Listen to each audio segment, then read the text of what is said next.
Prova, prova. Ok. Buonasera a tutti. Vi chiedo di alzarvi in piedi per iniziare il nostro momento di lode. Ma prima preghiamo per cominciare questo culto. Signore Padre, io ti ringrazio di averci dato la possibilità di essere qui questa sera, Padre. Veniamo da una settimana di festeggiamenti in cui abbiamo trovato la nostra famiglia, siamo stati insieme, Padre, e ti ringrazio per questo, per tutti i momenti belli di questa settimana che abbiamo vissuto, Padre. Ti ringrazio per le persone che hai messo al nostro fianco, Signore, per le persone che sono qui oggi, Signore, a ascoltare la tua parola, a cercare qualcosa di più da te e a volerlo ricevere, Signore. Che tu possa benedire ognuna delle nostre vite, che tu possa rispondere alle nostre preghiere, rispondere alle nostre ansie, alle nostre preoccupazioni, Padre, che davvero tu possa manifestarti questa sera, che possiamo sentire la tua presenza qui oggi e che tu possa parlare direttamente al nostro cuore, Signore. Nel nome santo di Gesù. Amen. Amen, ragazzi, buonasera. Siete tutti bene? Come andate?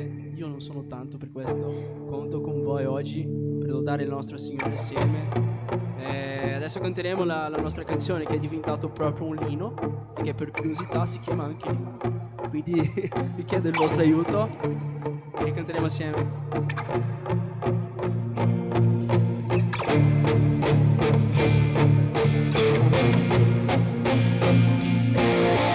Possiamo dichiarare che abbiamo un Gesù, che abbiamo un Dio che è il nostro Re, che è il nostro Signore, che è il nostro Salvatore. Amen. Gesù è idea, mi conquistò, mi liberò per donarmi una nuova storia. Gesù è idea, mi conquistò, mi liberò per donarmi una nuova storia.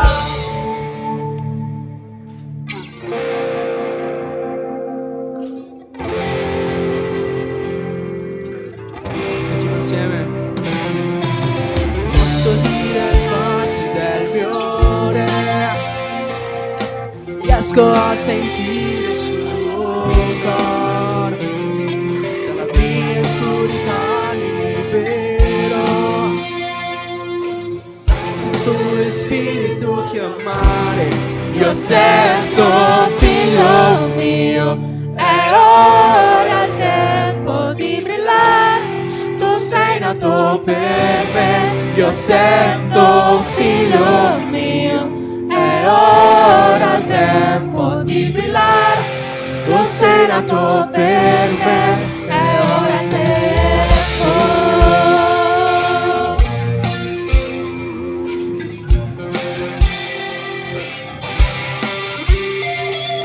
Posso dire un santo suono qui, annunciando il suono del grande Re, rompendo di catene varie. La sua voce qui voglio sentire. Io sento, figlio mio, è ora il tempo di brillare. Tu sei nato per me. Io sento, figlio mio, è ora il tempo di brillare.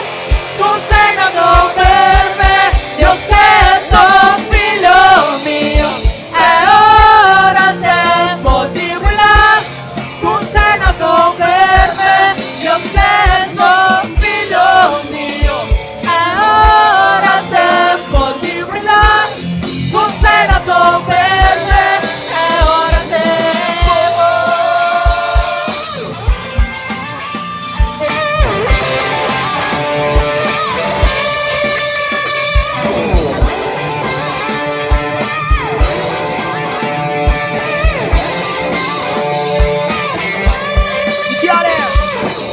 Questo è l'inno che noi cantiamo, usa noi Dio, qui siamo. Vogliamo più di te, Signore, il tuo amore dentro noi. Questo è l'inno che noi cantiamo, usa noi Dio, qui siamo. Vogliamo più di te, Signore, il tuo amore dentro noi. Questo è l'inno che noi cantiamo, usa noi Dio, qui siamo. Vogliamo più di te, Signore, il tuo amore dentro noi. Questo è l'inno che noi cantiamo, usa noi Dio, Dio, qui siamo. Vogliamo più di te, Signore, il tuo amore dentro noi.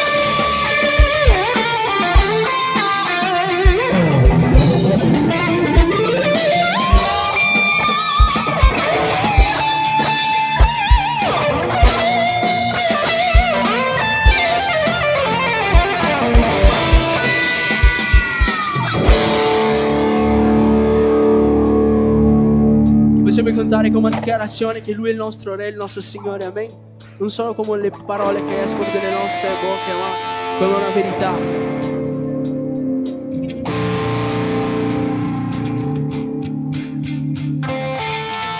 Invito a cantare.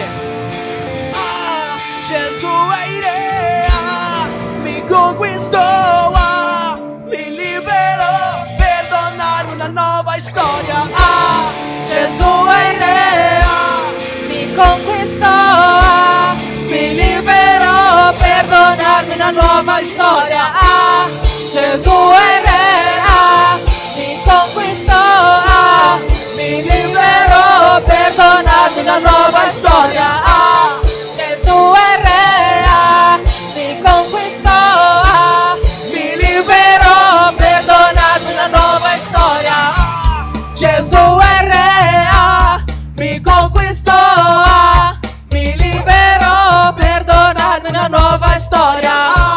Gesù è il Re, mi conquistò, mi liberò per donarmi una nuova storia.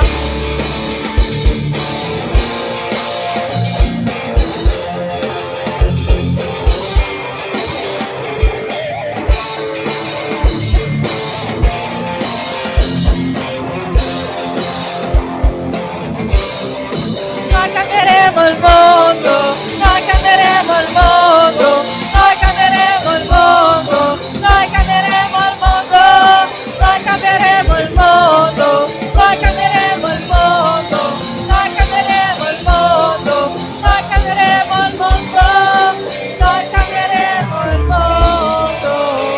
Amen, lo diamo al nostro Signore, con tutto il nostro cuore.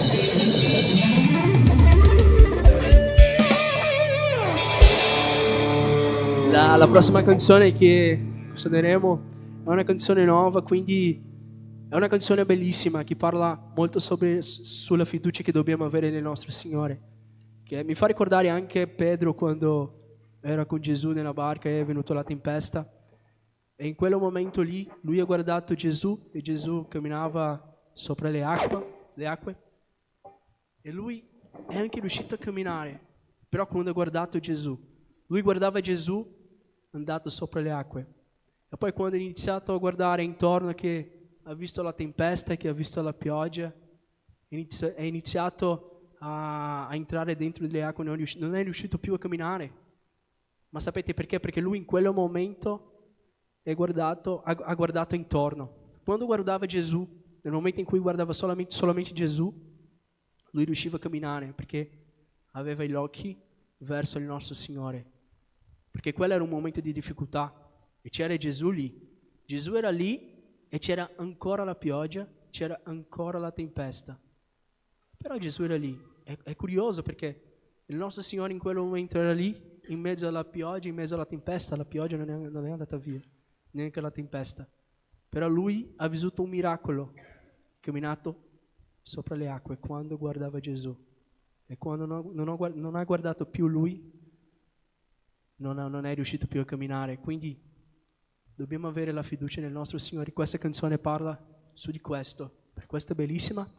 Vorrei invitarvi a cantare. Prima che suoneremo la canzone, proviamo a imparare il suo ritornello, così ce la facciamo cantare tutte assieme, tutte come Chiesa, come corpo di Cristo. Amen?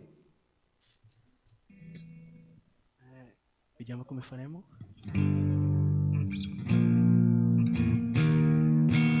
Più o meno così. L'allegria del Signore è la nostra forza. L'allegria del Signore è la nostra forza. L'allegria del Signore è la nostra forza.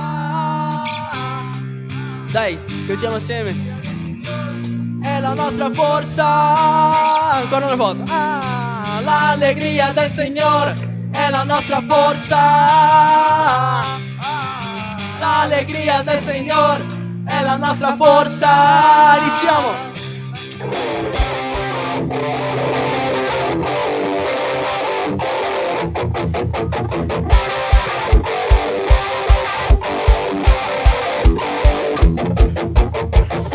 Il vento soffia forte, in acqua io non affogherò.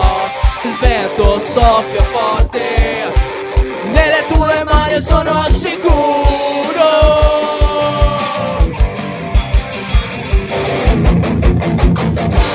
Il vento soffia forte, in acqua io non affogherò.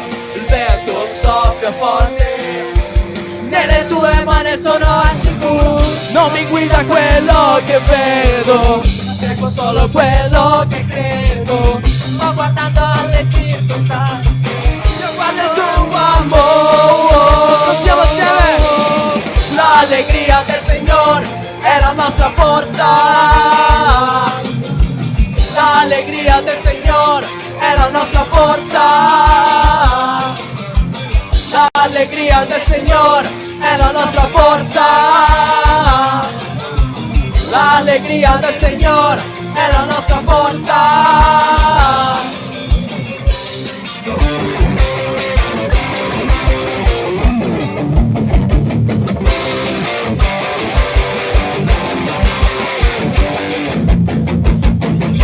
Il vento soffia forte, in acqua io non affogherò. Il vento soffia forte, nelle tue mani sono al sicuro. Non mi guida quello che vedo, ma seguo solo quello che credo. Non sto guardando alle circostanze, io guardo al tuo amore. L'allegria del Signore è la nostra forza. Facciamo. L'allegria del Signore è la nostra forza. L'allegria del Signore è la nostra forza. L'allegria del Signore è la nostra forza. Questa allegria non può mai finire. Questa allegria non può mai finire. Questa allegria non può mai finire. Dentro al nostro cuore l'allegria del Signore. Wow, l'allegria del Signore è la nostra forza. L'allegria del Signore è la nostra forza. L'allegria del Signore è la nostra forza.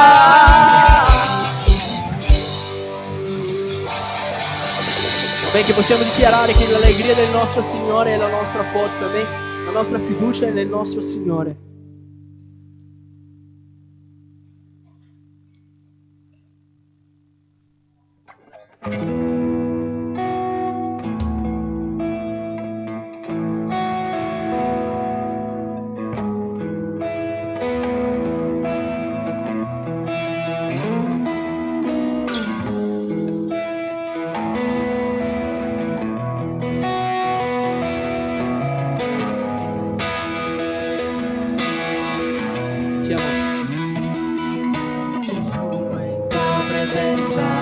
Siamo riuniti qui, il tuo viso contempliamo, arrendiamoci a te, perché un Dio la tua morte ci portò la vita e donò completo accesso al cuore del Padre. Il velo che separava mai più separerà. La luce una volta spenta, ora brilla e sempre forte brillerà. Dichiari per adorare. Per adorarti e rendere grande il tuo nome, dare la lode che a te è dovuta.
una volta spenta, ora brilla e sempre forte brillerà.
L'atmosfera cambia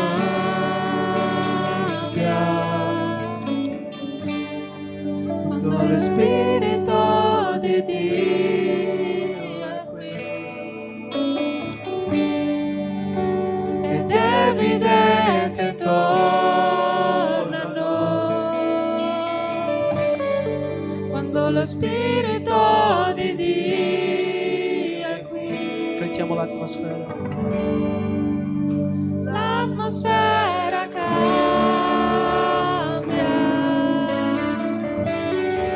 quando lo Spirito di Dio è qui, ed è evidente intorno a noi quando lo Spirito di Dio è qui. Dichiari, scendi in mezzo a noi, riempi il cuore d'amore, il tuo amore ci avvolge. Ci riuniamo per te, per incontrare il tuo amore ci avvolge. Agora scendi in mezzo a noi, riempi il cuore d'amore, il tuo amore ci avvolge. Ci riuniamo per te, Signore, ci riuniamo per te, per incontrare il tuo amore ci avvolge.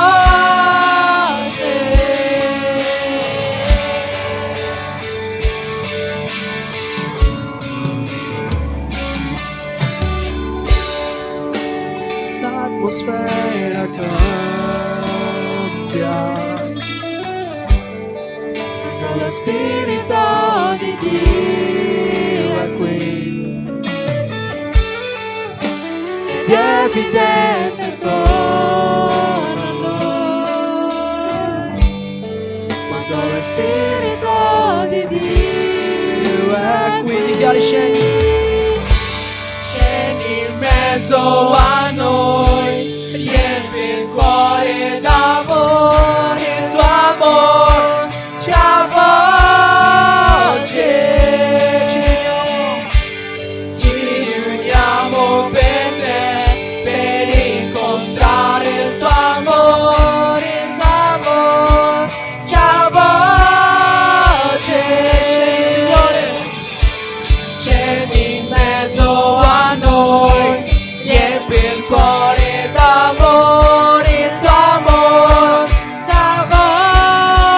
Dai che ci riuniamo per te, Signore.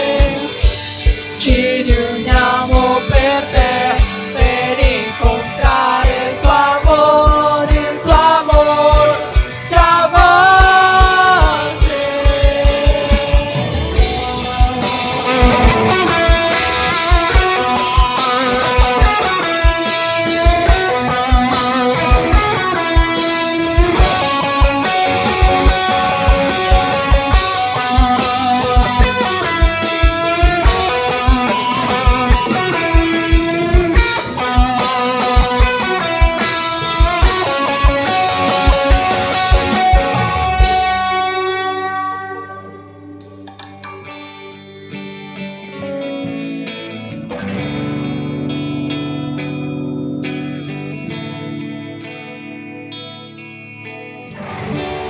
Vieni su noi, Santo Spirito, con la tua presenza. Sia fatta la tua volontà, venga il tuo regno. Dichiari, vieni su noi, Santo Spirito, con la tua presenza. Sia fatta la tua volontà, venga il tuo regno. Vieni su noi, Santo Spirito, con la tua presenza. Sia fatta la tua volontà, venga il tuo regno.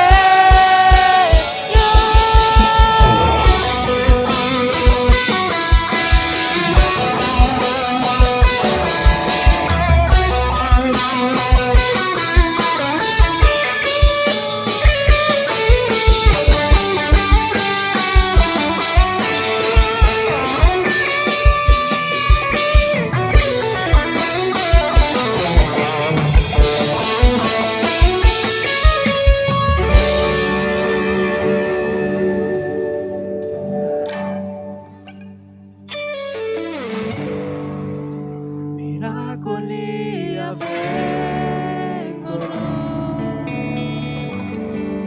quando lo Spirito di Dio è qui.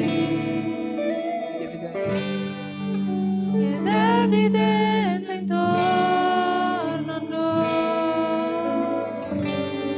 quando lo Spirito di Dio è qui. Facciamo meglio. Miracoli avvengono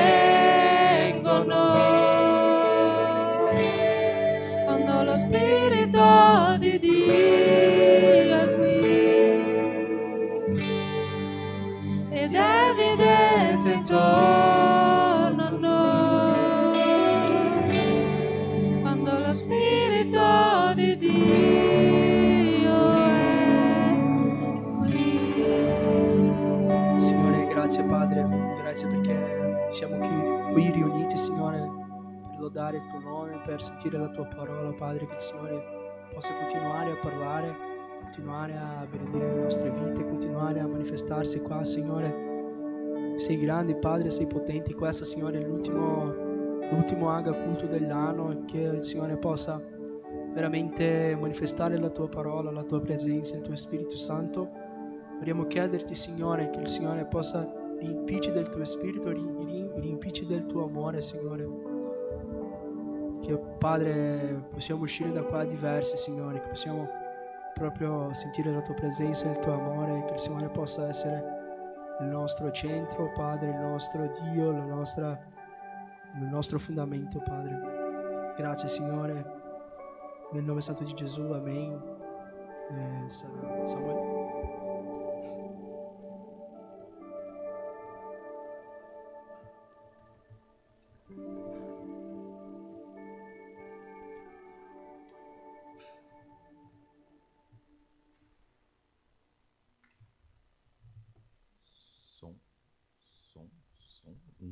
2, 3, som.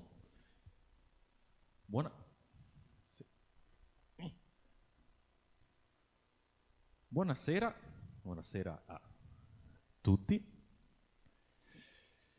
Siamo arrivati all'ultimo Agamove dell'anno.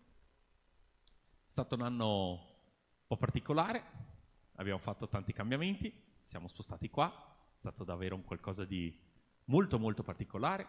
Siamo divertiti qui dentro, abbiamo giocato, abbiamo scherzato, abbiamo cantato, abbiamo spostato sedie, abbiamo rimesso sedie a posto, abbiamo spostato sedie, abbiamo rimesso sedie a posto, abbiamo spostato sedie e le abbiamo anche rimesse a posto.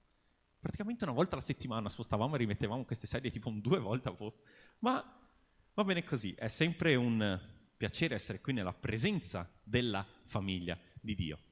E questo è un periodo dell'anno un po' particolare, no? Un po' strano, perché siamo esattamente in quel momento che siamo fra Natale e Capodanno. Ci sono ancora i giorni della settimana, alcuni di noi vanno ancora al lavoro, però sei lì che non è una vera e propria settimana, è appena finito Natale, ti stai ancora riprendendo, c'è chi ha preso tutti i malanni della stagione, c'è chi ha preso svariati virus che stanno passando e tra poco è di nuovo Capodanno, quindi bisogna concentrarsi, quindi bisogna di nuovo guarire. E in mezzo a tutto questo, l'unico pensiero che mi viene quando tutti questi pensieri si affollano all'interno della mia testa sono basta, io qua adesso vorrei un po' di pace. E credo che molti di noi abbiamo chiesto pace. È la cosa più facile da chiedere quando, ad esempio, siamo in mezzo a una discussione, quando qualcuno ci sta infastidendo, noi arriviamo da quella persona, ascolta, lasciami in pace. Ed oggi per l'appunto vi voglio parlare di pace. Pace però come ce la presenta Gesù. Se vi ricordate, Matteo, capitolo 5, se potete aprire le vostre Bibbie, abbiamo il nostro sermone sul monte, l'introduzione di quello che è il ministero di Gesù. Perché fino a quel momento Gesù, la Bibbia dedica pochi versetti a quello che fa. Va in giro, predica la parola, guarisce gli ammalati, aiuta le persone, però questa è la prima volta che davvero Gesù prende, si siede e fa un intero discorso completo. Il sermone sul monte è molto importante perché è l'unico momento in cui Gesù fa un sermone con la S maiuscola, non fa semplicemente l'osservazione, non fa la cosa che è necessaria in quel momento, la frase molto carina da appendere magari in camera, il versetto da imparare a memoria, ma Gesù si siede e comincia a buttare giù solo ed esclusivamente parola di Dio. Perciò, se volete aprire le vostre Bibbie, in Matteo capitolo 5, partendo proprio dal primo versetto, iniziamo con un piccolo riassunto della situazione in cui ci troviamo, perché è da molto che stiamo battendo su questi punti, però rischiamo di perdere quello che è il quadro generale. Gesù, vedendo le folle, salì sul monte e si mise a sedere. I suoi discepoli si accostarono a lui ed egli, aperta la bocca, insegnava loro dicendo: Beati i poveri in spirito, perché di loro è il regno dei cieli. Beati quelli che sono afflitti, perché saranno consolati. Beati i mansueti, perché erediteranno la terra. Beati quelli che sono affamati e assetati di giustizia, perché saranno saziati. Beati i misericordiosi, perché a loro misericordia sarà fatta. Beati i puri di cuore, perché vedranno Dio. Beati quelli che si adoperano per la pace, perché saranno chiamati figli di Dio. Beati i perseguitati per motivo di giustizia, perché di loro è il regno dei cieli.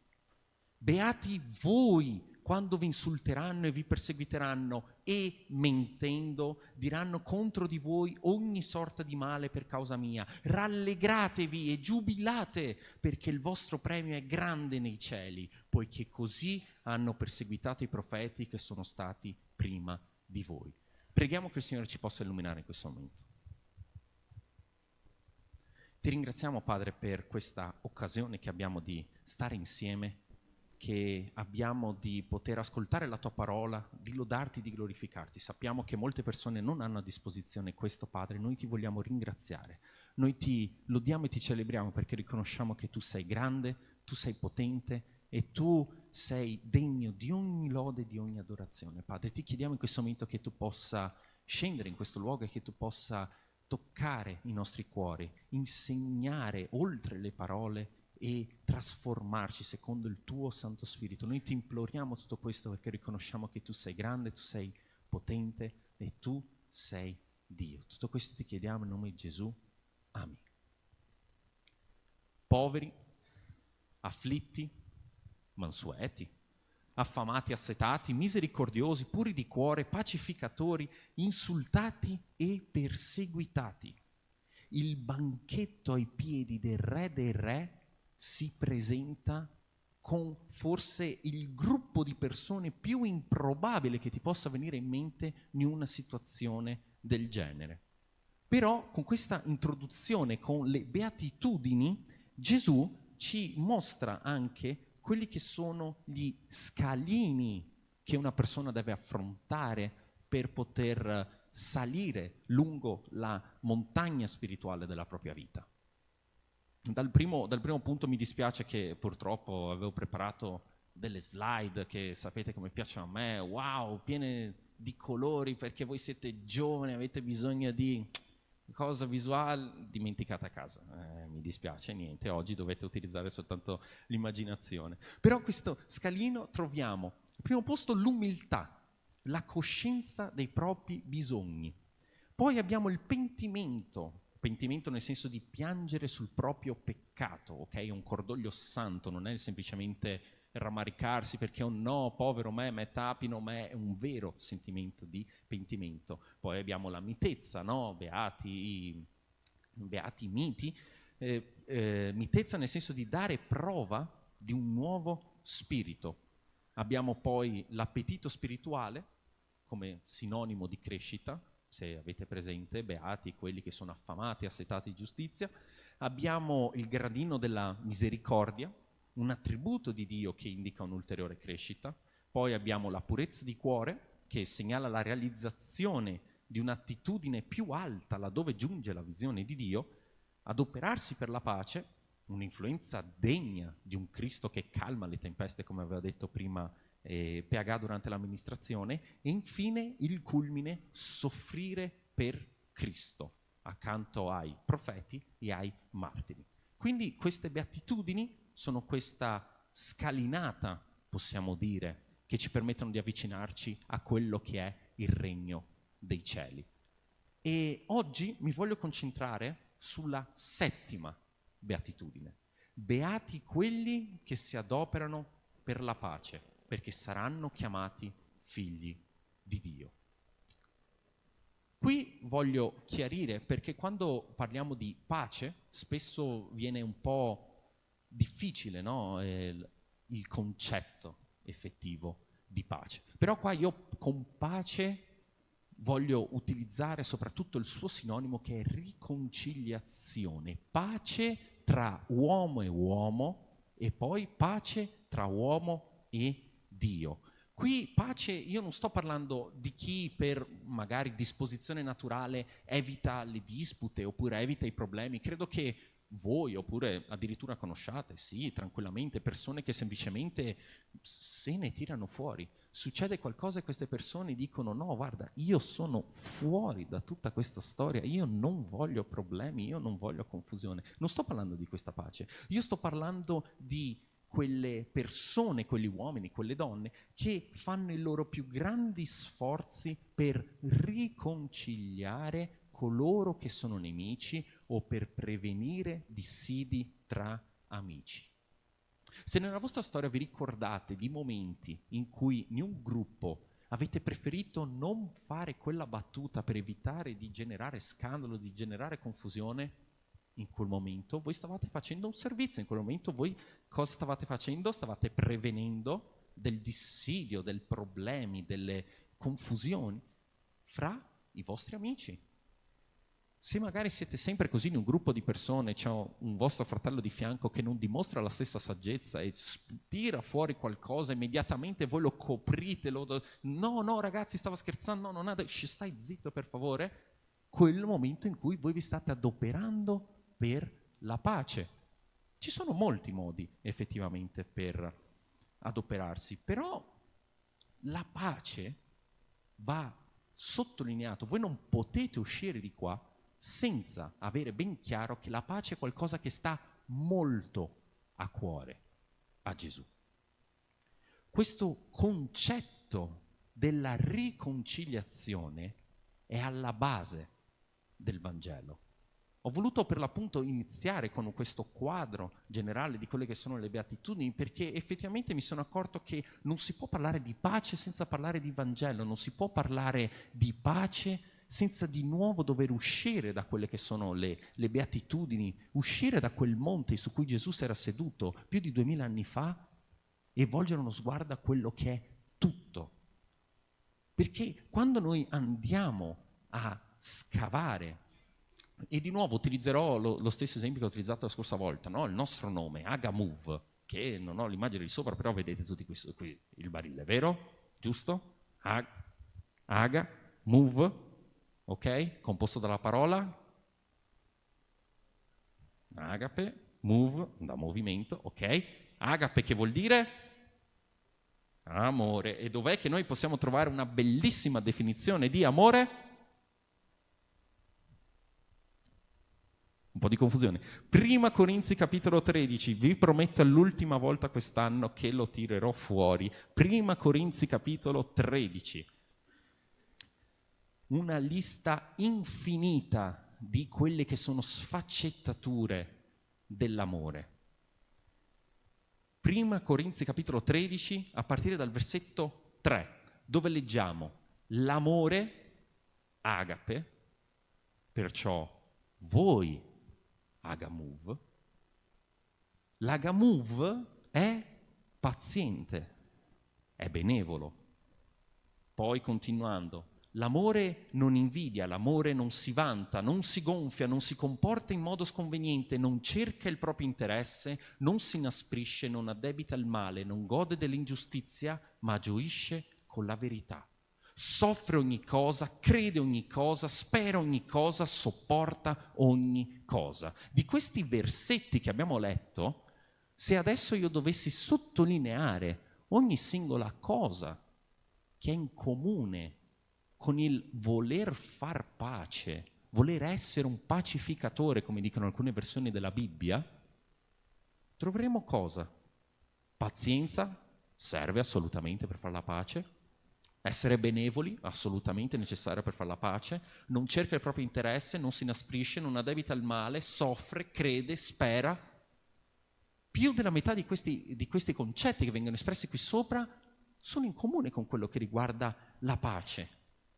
Vediamo che sono tutte praticamente queste caratteristiche, sono le caratteristiche che qualcuno deve cercare per poter lavorare, per poter promuovere la pace, per poter riconciliare.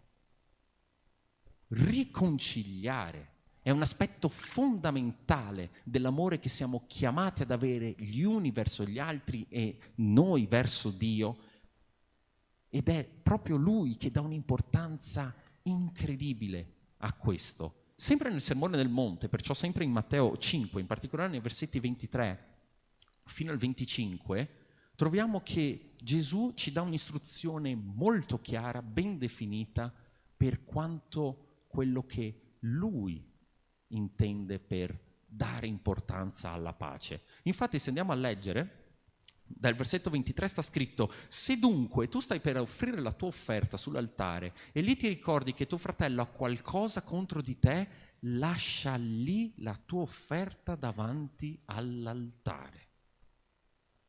Va prima a riconciliarti con tuo fratello, poi vieni ad offrire la tua offerta.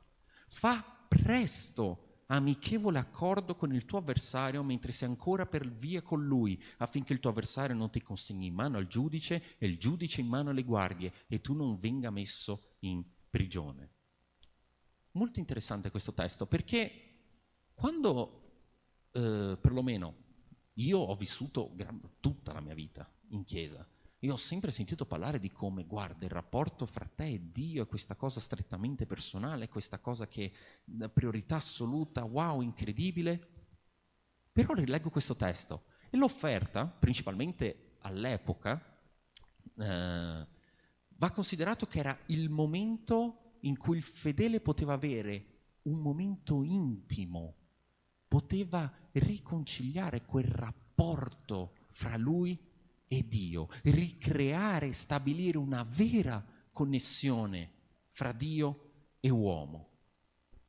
Non c'è nulla più importante del tuo rapporto con Dio, no? Eppure qui Gesù ci dice: lascia stare e vai a metterti in pace con quel fratello. Dai prima priorità a quel fratello. Un altro dettaglio che trovo molto interessante è che in questo testo non è che sta scritto e lì ti ricordi che hai un problema con un tuo fratello, e lì ti ricordi che hai un cruccio contro tuo fratello. No, sta scritto e lì ti ricordi che tuo fratello ha qualcosa contro di te. Il suo sentimento, il suo malumore è una tua responsabilità. Questo non so se vi rendete conto magari di quanto rompa ogni nostro concetto logico. Perché nella società moderna, soprattutto quella europea, nonostante la società europea sia stata plasmata da delle caratteristiche cristiane sin dalla sua nascita, vige sempre quel no, è la mia vita, la mia libertà, è un suo problema, lui si deve arrangiare, io ho le mie forze, io risolvo i miei problemi, quella persona ha i suoi problemi, si deve arrangiare. Io qui nella mia corsia, lui nella sua altra corsia. Eppure il messaggio del Vangelo è un messaggio che dice no, tu devi guardare la corsia della persona di fianco a te, amare quella corsia.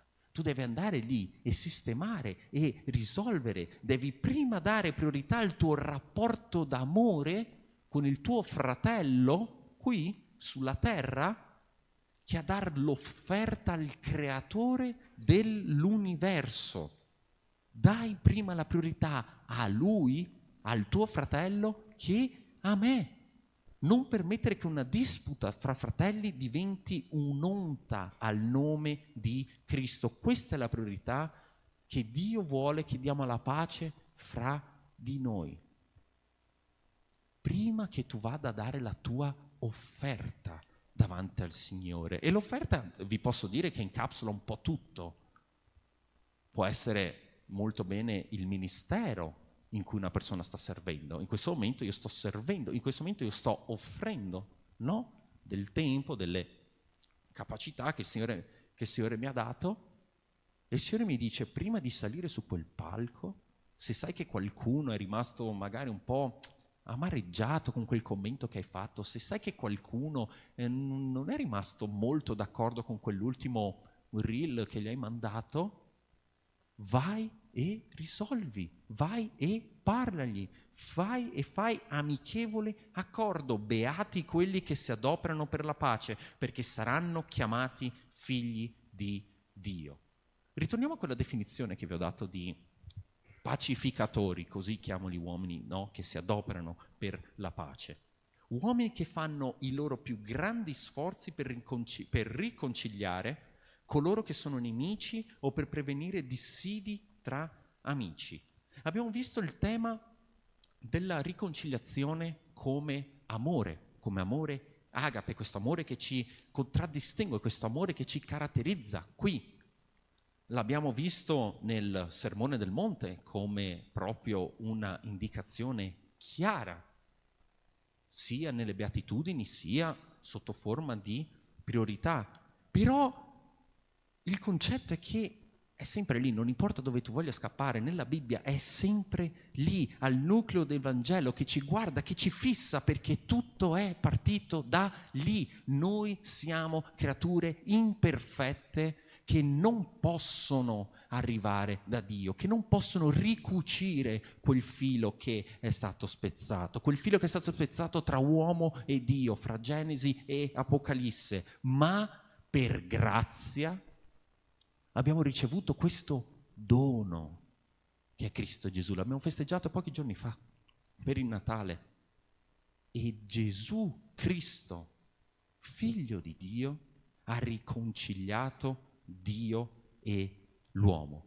In Colossesi capitolo 1 ci sono dei versetti davvero bellissimi, molto molto poetici, che parlano appositamente di questo. E in particolare vi leggerò un po' a balzi dal versetto 16 successivi fino al versetto 22. E in Colossesi 1 sta scritto: poiché in Lui, inteso Gesù, il Figlio unigenito, sono state create tutte le cose che sono nei cieli e sulla terra. Poco più avanti, tutte le cose sono state create per mezzo di Lui e in vista di Lui. Egli è prima di ogni cosa e tutte le cose sussistono in Lui. Poco più avanti, al Padre piacque di riconciliare con sé tutte le cose per mezzo di Lui, avendo fatto la pace mediante il sangue della sua croce. Per mezzo di Lui, dico, tanto le cose che sono sulla terra, tanto quelle che sono nei cieli.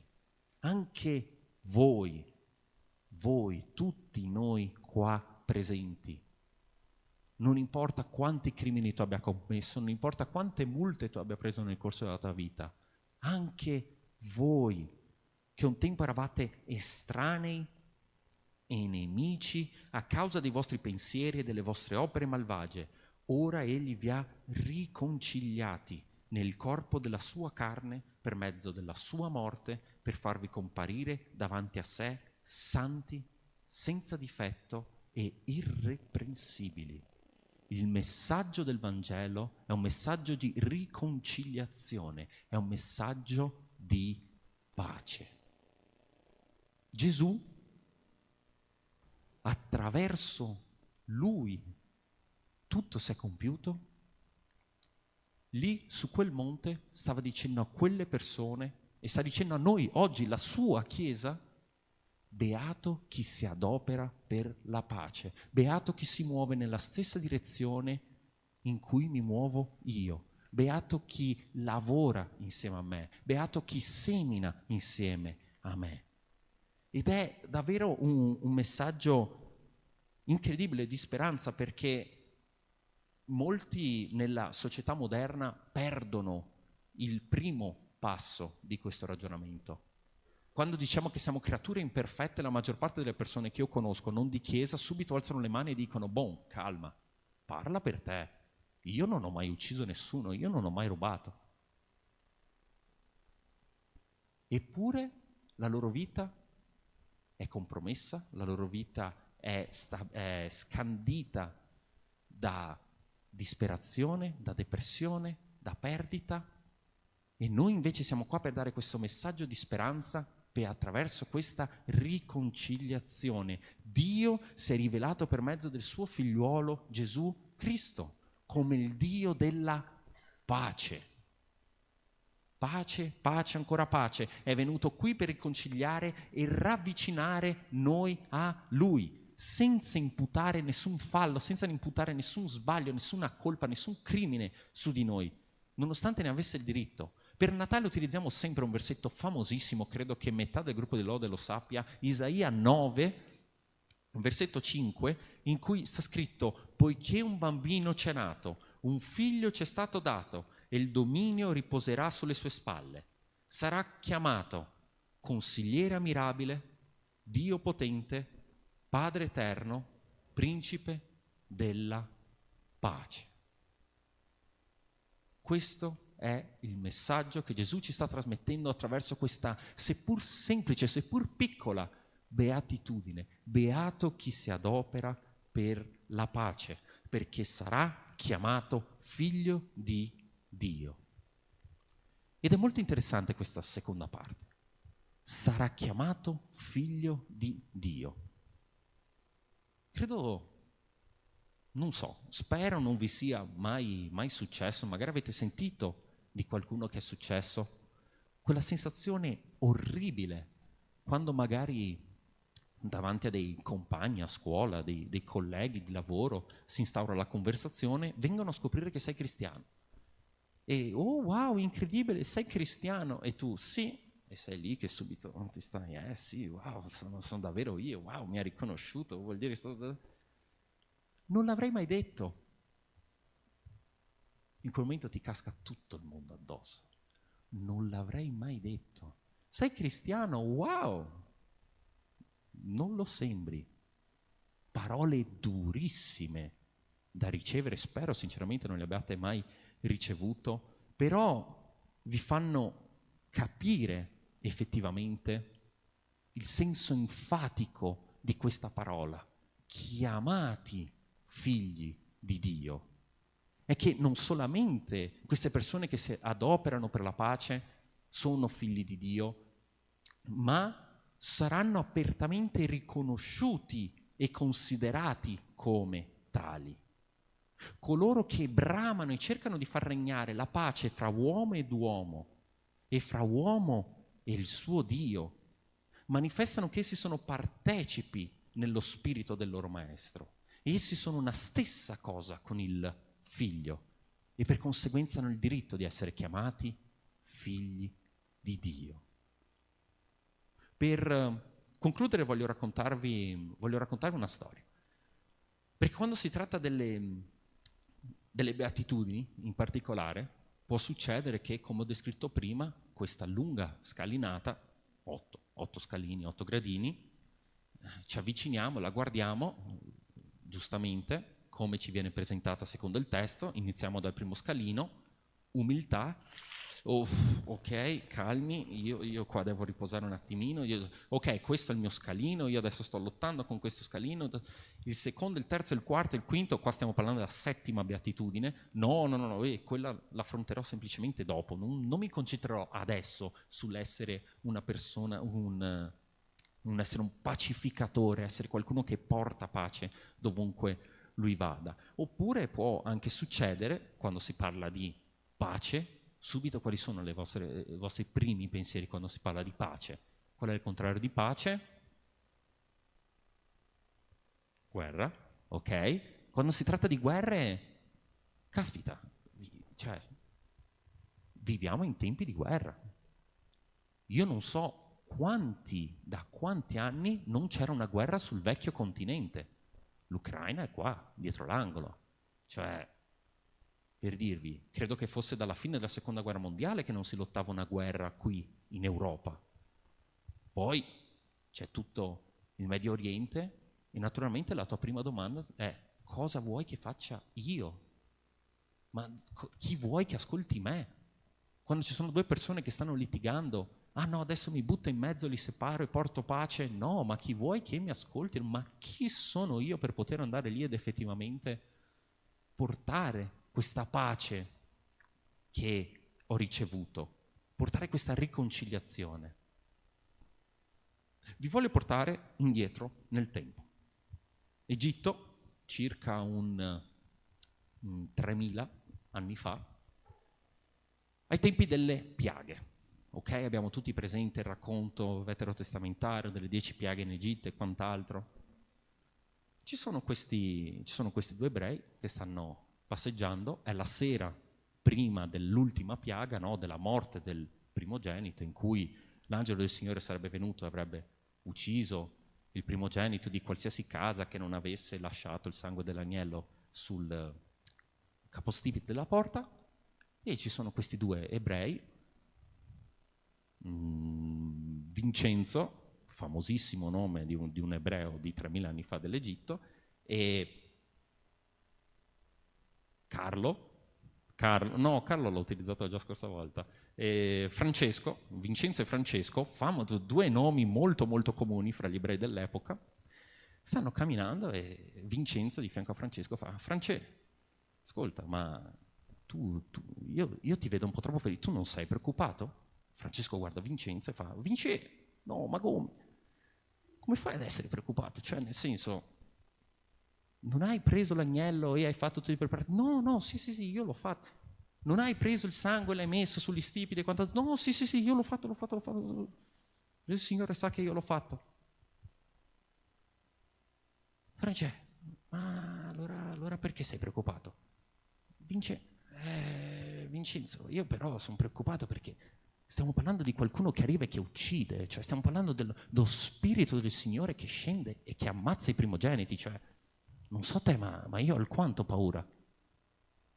Francesco, ma non hai sentito quello che ha detto Mosè? No, non ho sentito quello che ha detto Mosè, balbetta come forsennato, io piuttosto ascolto Aronne, però tu non sei preoccupato? Sì, ma c'è il Signore con me. No, mi ha detto di mettere il sangue dell'agnello, io sono a posto, la mia casa è al sicuro, io sono protetto. Ma scusa, ma ci sono state 9 piaghe e nessuna di quelle ti ha toccato? No, no, per carità, mi ricordo quando sono arrivate le cavallette, c'era Mefiboset che parcheggiava sempre il carro di buoi davanti al mio campo, gli ho riso in faccia quello lì, perché ogni mattina parcheggiava sempre davanti al mio carro. E quindi non ti fidi? Zè. Mi fido, circa. Però un po' di paura ce l'ho. Vabbè, Francesco, non ti preoccupare. Francesco e Vincenzo vanno a dormire, scende l'angelo del Signore quella notte, che passa lungo tutto l'Egitto. Indovinate quale delle 2 case viene visitata dall'angelo del Signore per la morte dei primogeniti?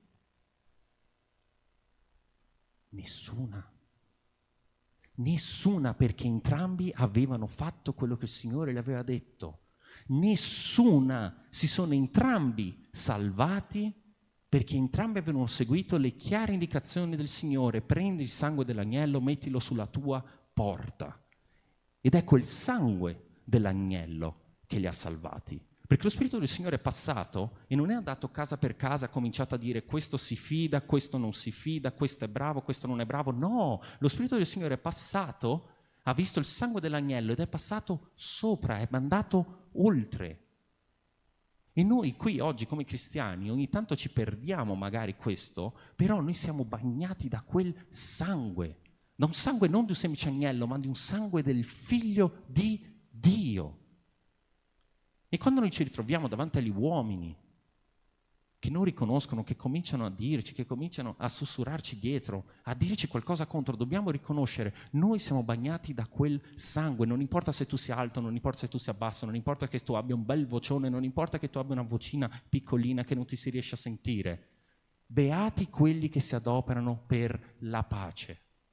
Dal momento che tu hai quel sangue sopra di te, tu hai il potere, tu sei un ambasciatore di Cristo, un ambasciatore per la pace che può andare ed effettivamente adoperarsi per la riconciliazione tra gli uomini. Dal momento che tu sei un cristiano, tu puoi andare lì e fare la differenza. Non importa che sia qualcosa di piccolo, non importa che sia qualcosa di grande, non importa utilizzando le tue capacità, non importa utilizzando i tuoi studi, tu puoi andare lì e puoi agire, e puoi lavorare, e puoi riconciliare. Beati quelli che si adoperano per la pace, perché saranno chiamati figli di Dio. Non importa se non ti ascolteranno, se i tuoi sforzi ti sembreranno vani, oppure se saranno effettivamente vani. Ricorda sempre: beati quelli che si adoperano per la pace. Adoperano, non che la raggiungono, non che la ottengono, che si adoperano per la pace, perché saranno chiamati figli di Dio. Preghiamo insieme. E in questo momento di preghiera vorrei chiederti in particolare che tu possa riflettere in quello che è stato il tuo anno, il tuo 2024. Non tanto i tuoi studi, le tue amicizie, ma quello che è stato il 2024 fra te e Dio. Di solito il nuovo anno è un'occasione per fare nuove promesse. Potete farlo in qualsiasi momento, però questo sguardo verso indietro io vorrei fosse uno sguardo ripieno, ricolmo di gratitudine. Guardati dietro e pensa a un motivo di ringraziamento al Signore. Come abbiamo fatto durante il nostro culto di ringraziamento qualche settimana fa, ripensa a un buon motivo per ringraziare il Signore. Preghiamo insieme.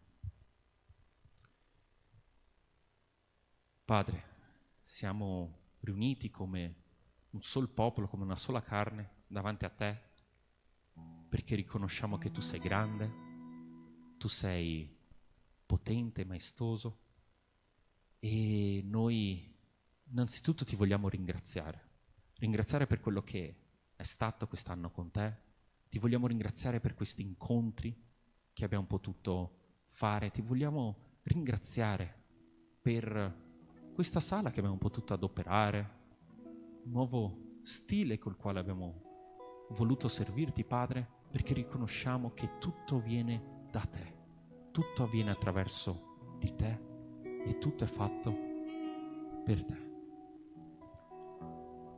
Padre, ti chiediamo che tu possa benedire il nostro gruppo, le nostre amicizie, i nostri momenti di difficoltà, affinché possiamo uscire da qui sempre riconciliati, sempre riappacificati, Padre.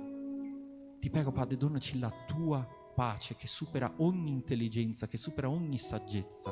Donaci la tua pace in modo che possiamo servirti, in modo che possiamo adorarti, in modo che possiamo ascoltarti, Padre, pienamente. Ti prego, Padre, benedici tutti noi, benedici questo luogo, benedici questa città. Ti chiediamo che tu possa perdonare i nostri peccati, che tu possa guardare a quel sangue che tu ci hai donato per grazia e che tu possa darci il coraggio, la capacità di poter portare pace, di poter riconciliare. Tutto questo ti chiediamo, Padre, nel nome di Gesù.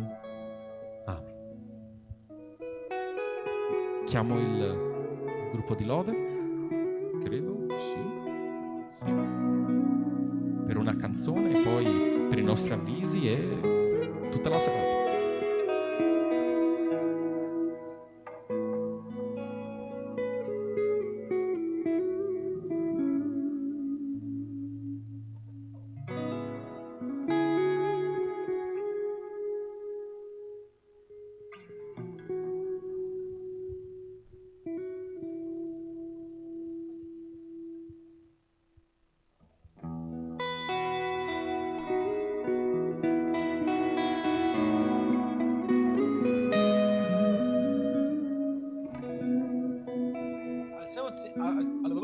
Alziamoci in piedi, per favore.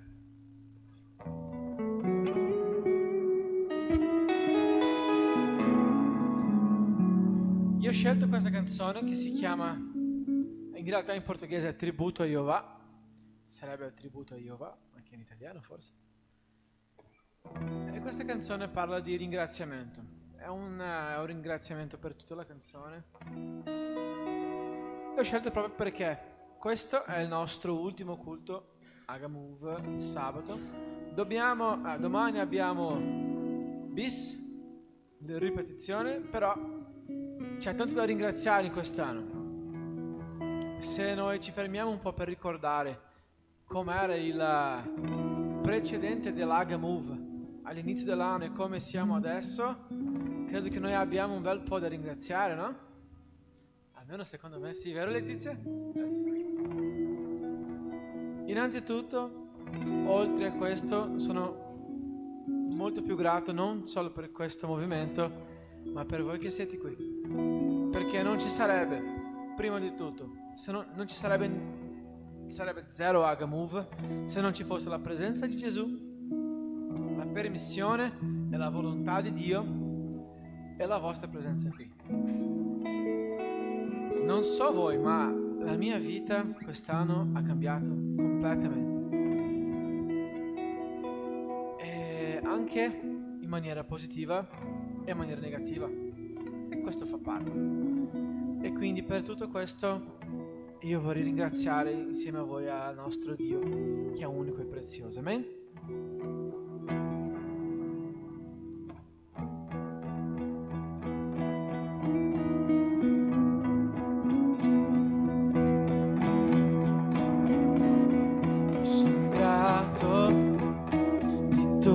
Ciò che possiedo,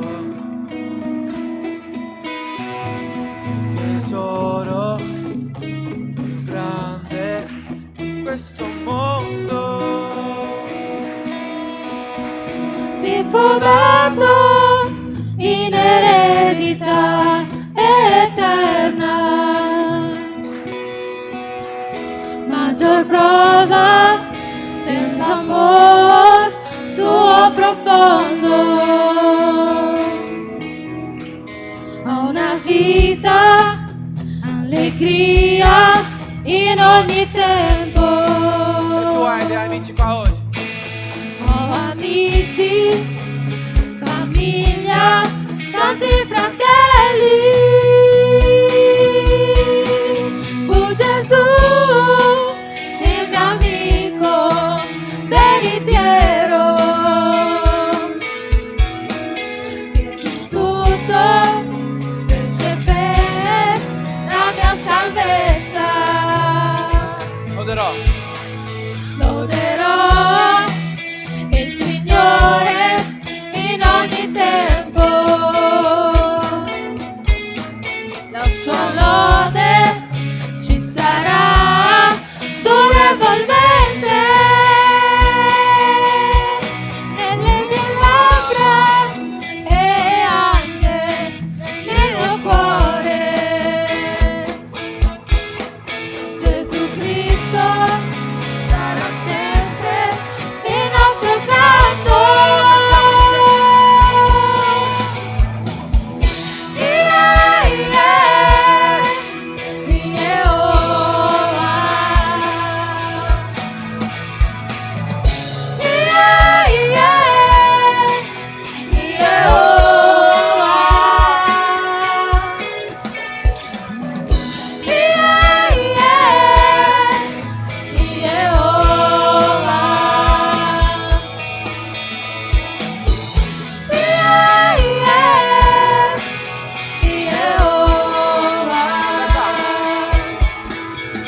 Sono grato di tutto ciò che possiedo,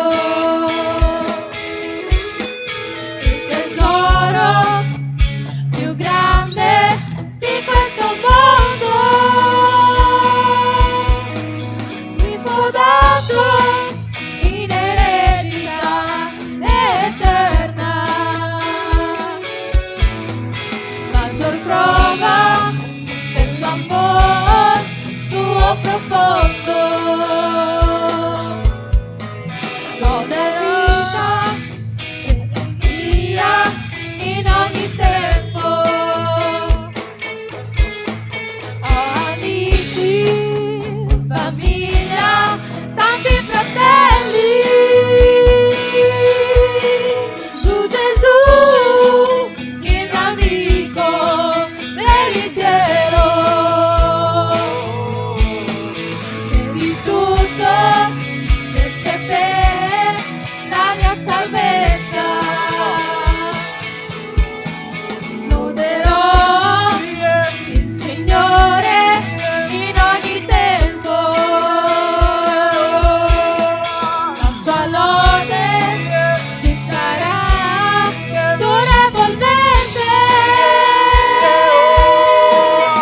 nelle mie labbra e anche nel mio cuore. Gesù Cristo sarà sempre il nostro canto. Yeah, yeah, yeah, oh, ah. Yeah, yeah, yeah, oh, ah. Yeah, yeah,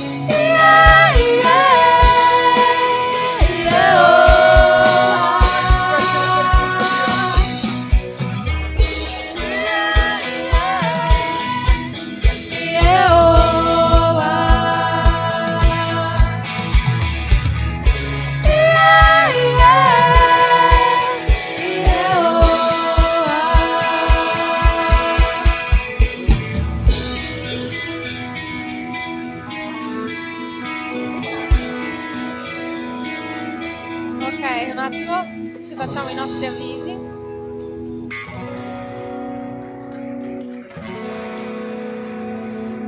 Allora, Lode il nostro Signore.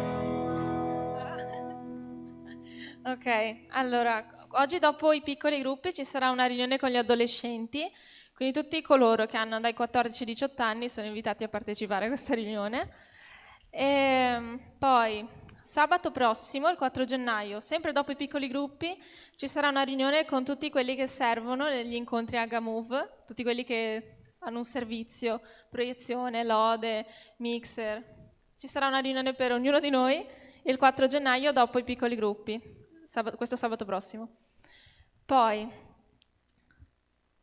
martedì credo sia, il 31 dicembre ci sarà il nostro culto di Capodanno alle 10 nella sala culto e siete tutti invitati a partecipare, ad esserci, sarà organizzato dai giovani, quindi ci sarà magari un'area un po' più giovanile, un po' più di festa, un po' più carina e niente, non vediamo l'ora di vedervi tutti là. Sto perdendo la voce l'italiano. Ok, per i piccoli gruppi oggi abbiamo con i preadolescenti che sono dagli 11, credo, dagli 11 ai 13 anni, ci sarà Victoria. Victoria, per favore alza la mano. Victoria là, quindi tutti coloro dagli 11 ai 13 con Victoria. Con le ragazze adolescenti, quindi tutte le ragazze dai 14 ai 18 siete con me questa sera. I ragazzi invece sempre nella stessa fascia etaria siete con Gabriel, alza la mano per favore, là dietro. Per le giovani ragazze dai 19 in su avete Monique, alza la mano, là in fondo. Per invece i giovani ragazzi dai 19 sempre in su avete Miguel, alza la mano, là. Ok, continuiamo, finiamo il nostro culto con l'ultima canzone, con le sedie tutte laterali. Sì, se volete tutte spostare di le lato. sedie l'ultima Se volta volete, dell'anno. no, per l'amor di Dio, se Adesso volete, solo l'anno no. prossimo che dobbiamo spostare, quindi Se volete no, dovete, mamma mia. adesso suoneremo la canzone nuova, quindi vi invito a guardare bene i testi e aiutarci a cantare, che siamo tutti un po'... Riscaldiamo un po' di più. Melissa, voglio vederti qua davanti, eh? Melissa? Dai, è già sufficiente, ragazzi. Già, a posto. Vai Fernando.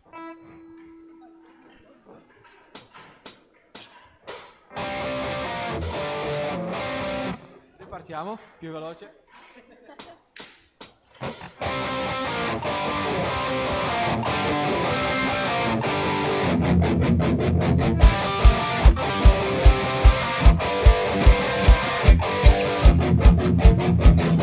Il vento soffia forte, in acqua io non affogherò. Il vento soffia forte, nelle tue mani sono al sicuro.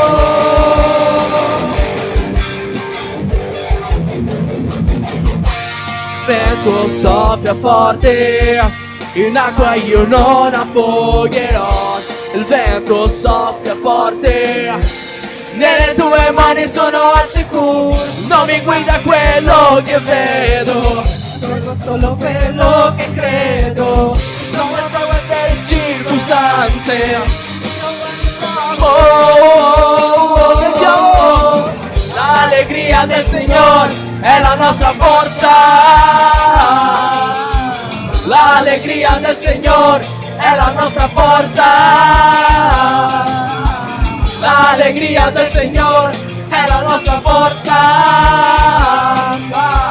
L'allegria del Signore è la nostra forza.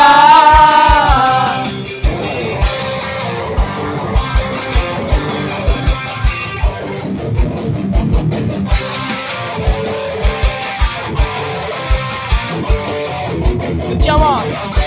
Il vento soffia forte, in acqua io non affogherò. Il vento soffia forte, nelle tue mani sono al sicuro. Non mi guida quello che vedo, ma seguo solo quello che credo. Non sto guardando alle circostanze, non guardo l'uomo. L'allegria del Signore è la nostra forza. L'allegria del Signore è la nostra forza. L'allegria del Signore è la nostra forza. L'allegria del Signore è la nostra forza. L'allegria non può mai finire. Questa allegria non può mai finire. Questa allegria non può mai finire. Dentro al nostro con l'allegria del Signore. L'allegria del Signore è la nostra forza. L'allegria del Signore è la nostra forza. L'allegria del Signore è la nostra forza. Amen. Gloria al nostro Signore.